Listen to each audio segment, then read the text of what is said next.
नमस्कार प्रेक्षकांनो, मालिकेच्या पुढील काही भागांमध्ये आपल्याला खूपच जबरदस्त असा ट्विस्ट पाहायला मिळणार आहे. कारण अन्नपूर्णा आजीला आता गुरुजींचा फोन आलाय आणि गुरुजींनी सांगितले, कदाचित तुमची नात आज तुमच्या घरी येण्याची शक्यता आहे. याच वाढदिवसाला ती तुमच्या घरी असेल. असं जेव्हा गुरुजींनी सांगितलेलं असतं, तेव्हा मात्र अन्नपूर्णा आजीला सुद्धा धक्का बसलेला आहे. आणि त्याच वेळी इकडे आपल्याला पाहायला मिळणार आहे ते म्हणजे कामिनीने एक नवीन डाव आखलेला आहे. तर कामिनीचा डाव असा आहे की तिने एक तोतया आणलेली आहे आणि ती अन्नपूर्णा आजीची नात आहे असं ती सर्वांच्या समोर करणार आहे. आणि त्यावेळेस मात्र अन्नपूर्णा आजी त्या मुलीला पण हाकलून देणार आहे आणि त्याचबरोबर कामिनीला सुद्धा जन्माची अद्दल घडवणार आहे. एकदा माफ केलेला आहे, आता दुसऱ्यांदा माफ करू शकत नाही असं म्हणत अन्नपूर्णाजी ही वाट लावणार आहे. हे आपल्याला पाहायला मिळणार आहे. त्यासाठी प्रेक्षकांनो हा व्हिडिओ शेवटपर्यंत पहा. त्याचबरोबर आपल्याला आणखी एक गोष्ट पाहायला मिळणार आहे ज्याचा विचारही कोणी केलेला नाही. ती म्हणजे नयनताराबरोबर सरू येणार आहे आणि जेव्हा कमळी सरूला आई अशी हाक मारणार आहे आणि ती गौरी आहे हे राजन आणि अन्नपूर्णाच्या लक्षात येताच खूप मोठा धमाका होणार आहे. तर कमळी, निंगी आणि बंड्या यांना आता तो जो माणूस असतो ज्यांच्याकडे काम करायचं कमळीने ठरवलेलं आहे, त्यांना कामही मागितलेलं असतं, त्यांना आता कमळीने त्याने आणून तिथं सोडलेलं असतं. इथे आपला इव्हेंट आहे आणि इथे काम आहे असंही सांगितलेलं असतं. आता बंड्या, कमळी आणि निंगी तिथे पोहोचतात. धक्का बसतो. हे तर अन्नपूर्णा आजीचं घर आहे आणि त्यांच्या घरी आपण कामाला जात आहोत.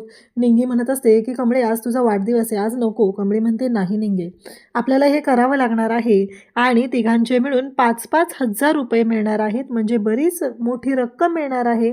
जवळजवळ 15,000 रुपये आपल्याला मिळणार आहेत. या गोष्टीचा आनंद कमळीला असतो आणि कमळी म्हणत असते उलट वाढदिवसा दिवशी तर नवीन सुरुवात केली पाहिजे असं म्हणत कमळी, बंड्या आणि निंगी आलेले असतात.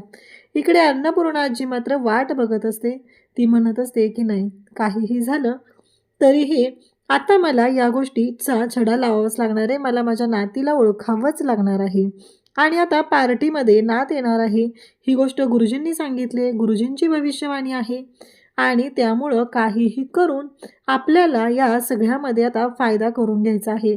कारण आता ठरवलेलं आहे ते म्हणजे कामिनीने काहीही झालं तरीही यावेळेस मात्र मी माझा डाव फेल होऊ देणार नाही असं इकडे कामिनीने ठरवलेलं असतं. आणि त्याचमुळं तिने पुढचा प्लॅन केलेला असतो, तो म्हणजे एका तोतया मुलीला आणायचा आणि तोतया मुलीला आणून ती कमळी आहे असं इथे सर्वांच्या समोर भासवायचं आहे असं तिने सुरू केलेलं असतं. आणि तेव्हा मात्र इथे कमळीच आहे म्हणजे ती नात आहे असं तिने ठरवलेलं असतं. त्याचबरोबर इकडे अन्नपूर्णा आजी मात्र विचार करत असते की कसं शक्य आहे आणि ती मुलगीसुद्धा आता तिथं आलेली असते आणि अन्नपूर्णा आजी आता विचार करू लागलेली असते. आणि मग ती मुलगी तिथे येते आणि तिच्या खाणाखुणा हे सगळं चालू असतं. परंतु अन्नपूर्णा आजीला कुठेच मनातून वाटत नाही की ती आपली नात आहे. आणि मग तेवढ्यातच त्यांचं बोलणं चालू असतं आणि ते बोलणं आता अन्नपूर्णा आजी ऐकते. कारण काहीही झालं तरीही माझी नात ही अशी असूच शकत नाही, कारण त्या मुलीचं वागणं उद्धटपणे असतं हे लक्षात आलेलं असतं. त्याचबरोबर इकडे अन्नपूर्णा आजीने नयनताराला आमंत्रण दिलेलं असतं आणि सांगितलेलं असतं की तुम्ही सगळ्यांनी तिथे यायचं आहे. तेव्हा ती म्हणते की अन्नपूर्णाताई, तुमच्यावर राजनवर माझा राग नाही आहे. मान्य मला कामिनी आणि त्याचबरोबर अनिका यांच्याबरोबर कसलाच संबंध मी आयुष्यात कधी ठेवणार नाही हे आता ठरलेलं असतं. आणि त्याचबरोबर या सगळ्या गोष्टी घडलेल्या असतात. त्यामुळं आपल्याला पाहायला मिळतं ते म्हणजे खूपच भयानक अशी गोष्ट आहे असं वाटत असतं. परंतु नेमकं आता अन्नपूर्णाच्या या कार्यक्रमासाठी नयनतारा येते. जेव्हा नयनतारा आलेली असते तेव्हा तिने येताना सोबत सरूला आणलेलं असतं, म्हणजे त्यांच्या घरची साधनाताई, म्हणजे त्यांच्या घरचे सगळे आलेले असतात. त्याचबरोबर सोबत सरूसुद्धा आलेली आहे. आणि जेव्हा सरू तिथं आलेली आहे तेव्हा मात्र इकडे कमळी सरूला पाहते आणि जाऊन मिठी मारते. कारण कमळीला कितीतरी दिवस झालं तिच्या आईला पाहायचं होतं आणि फायनली ती तिथं आलेली असते. त्यामुळं तिला खूप बरं वाटतं. आज वाढदिवस आहे आणि वाढदिवसाच्या दिवशी पण त्याचवेळी राजन आणि अन्नपूर्णा दोघंही तिथे येतात आणि पाहतात तर काय त्यांना धक्का बसतो. म्हणजे इथे तर कमळीने गौरीला मिठी मारलेली आहे. म्हणजेच गौरीच आपली नात आहे हे आता प्रूव्ह झालेलं असतं. आणि कितीही कारस्थान केलेलं असलं तरीही कामिनीचा डाव उधळला गेलेला असतो.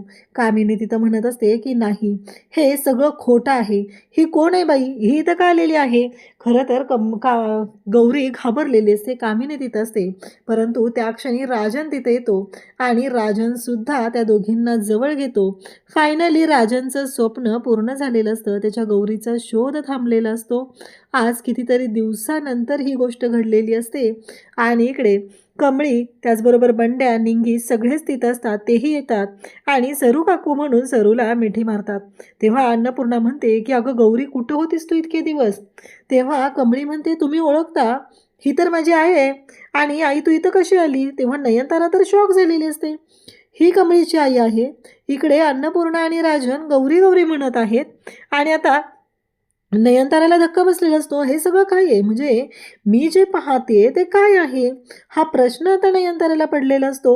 आणि त्याचवेळी अनिका तिथे येते आणि अनिका ओमलायला सुरुवात करते, माझ्या डॅडाच्या जवळ जायची हिंमत कशी झाली? माझा डॅडा आहे तो, माझ्या डॅडाच्या जवळ गेलाच कसं तुम्ही? असं म्हणत आता ती कांगावा करायला सुरुवात करते. तेव्हा मात्र कमळी तिथे येते आणि म्हणते की म्हणजे? तेव्हा सरूला कमळी विचारू लागते. तेव्हा राजन म्हणतो की हीच गौरी आहे. कमळी म्हणते, काय? कमळीसाठी हा खूप मोठा धक्का असतो आणि ते सगळेजण शॉक झालेले असतात. आज कितीतरी दिवसानंतर आता इकडे अन्नपूर्णाची इच्छा पूर्ण झालेली असते आणि फायनली तो दिवस उजाडलेला असतो, ज्या दिवसाची अन्नपूर्णा इतके दिवस झालं वाट पाहत होती. म्हणजेच आपली कमळी, आपली नात आपल्या घरी आली पाहिजे. आणि आता मात्र अन्नपूर्णा कमळीला मानाने त्या खुर्चीवरती बसवते आणि कमळीचं औक्षण करू लागते. कमळीला म्हणते की काळजी करू नकोस आणि कमळीला मिठी मारते. तिच्या गालाचे पाप्या घेऊ लागते, कारण आपली नात इतक्या वर्षानंतर, 17 वर्षानंतर आज त्यांची नात भेटलेली आहे. फक्त नातच नाही तर सूनसुद्धा, तिथं गौरीसुद्धा आलेली आहे. या गोष्टीचा आनंद खरं तर खूप झालेला असतो. सुंदर असा डबल लेअरचा केक आणलेला असतो. कमळीचं औक्षण केलं जातं. रागिनी आणि कामिनीच्या तर शिट्ट्या वाजलेल्याच असतात. त्यांना कळायचं बंद झालेलं असतं, कारण त्यांची तर वाट लागणार असते, यामध्ये काही शंकाच नसते. आणि त्या दोघीही पाहतच राहतात. तेव्हा त्यांना सुद्धा धक्का बसलेला असतो की आता करायचं काय? कारण अन्नपूर्णा तर आता इकडे जवळ गेलेली असते. ती म्हणजे सरूच्या जवळ जात अन्नपूर्णा सरूला म्हणत असते की किती दिवस वाट बघायला लावलीस गं? कधीपासून? गेली 17 वर्ष झालं नातीला आणि माझ्या सुनेला शोधतोय गं आम्ही दोघंही. किती वर्ष झालं. आणि इकडे राजनने तर त्या दोघींना मिठीत घेतलेलं असतं आणि इकडे कमळीला आज कितीतरी दिवसानंतर तिचे बाबा कोण आहेत हे कळलेलं असतं. आणि कमळी मात्र पाहतच असते. ती खूप खुश झालेली असते. इकडे सरू आणि राजन दोघंही एकमेकांकडे पाहत असतात. सरूच्या डोळ्यातून आनंदाश्रू वाहत असतात. इतक्या दिवसानंतर आज कितीतरी वेळा ती लपण्याचा प्रयत्न करत होती, पण नियतीच्या मनात होतं आणि नियतीने ती गोष्ट घडवून आणलेली असते. आणि फायनली इथं भेट झालेली असते, ती म्हणजे सरू, राजन त्याचबरोबर अन्नपूर्णा यांची. आणि अन्नपूर्णाला तिची नात भेटलेली आहे. अशाच अपडेटसाठी चॅनलशी कनेक्ट राहा. थँक्यू.